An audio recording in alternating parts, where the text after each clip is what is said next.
Starting with Indonesia.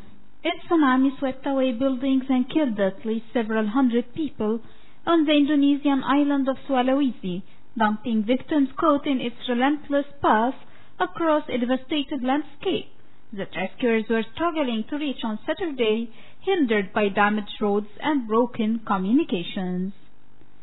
Disaster agency spokesman said 384 people were killed in the hard-hit city of Palu alone. The nearby city of Donggala and the town of Mamuju were also ravaged by the 3-meter-high tsunami, but have not yet been reached by aid, while hundreds of people were injured. On the other side of the world, police clashed on Saturday with Catalan separatists in downtown Barcelona as tensions increase before the anniversary of the Spanish region's illegal referendum on secession that ended in violent raids by security forces. Separatists tossed and sprayed colored powder at the local police, while some others threw projectiles and engaged with the police line, which used baton strikes to keep them back. The clashes erupted after Catalan police intervened to form a barrier when a separatist threw paint on a man who was part of another march of people in support of Spanish police. On another side, hundreds have attended the funeral of an 11-year-old Palestinian boy, apparently the youngest, killed by Israeli fire in 6 months of protests along Gaza's perimeter fence.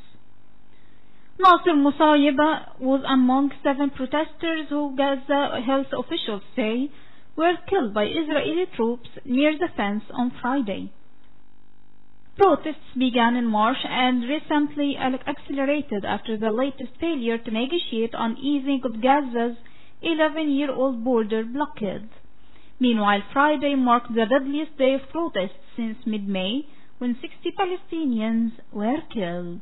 Until the Syrian profiles, preparations to reopen a vital border crossing between Syria and Jordan have been completed, setting the stage for its reopening on October 10th, according to Syria's state-run news agency on Saturday. Earlier, the agency reported that the Nasib crossing had reopened and that the flow of trucks and transit across the border had begun. On the other hand, Jordan's government spokesperson denied the report, saying that the crossing border hasn't opened yet and that technical committees from both sides were still meeting to deal with logistics, technical, and infrastructure issues. And finally, the airline operating a flight that crashed into Pacific Lagoon on Friday in Micronesia now says 1 man is missing, after earlier saying all 47 passengers and crew had safely evacuated the sinking plane. Air Niugini said that as of Saturday afternoon it was unable to account for a male passenger. The airline said it was working to try to find the man.